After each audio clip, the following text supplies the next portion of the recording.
So I was gonna make the reinforcement here across here. The rebar is too far, so I've attached it inside there. I'm gonna attach it in that hole there, but the it's too long and I cannot find my damn cutter.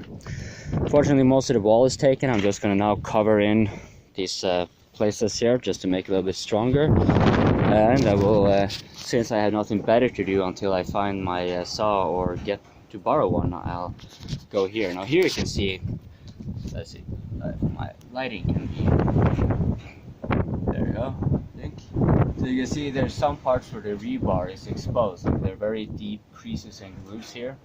The wind is very strong, like you see between here, it's so deep that it reaches into the rebars, and that's not good for obvious reasons. It's most of this wall that is really bad though, but might as well do that.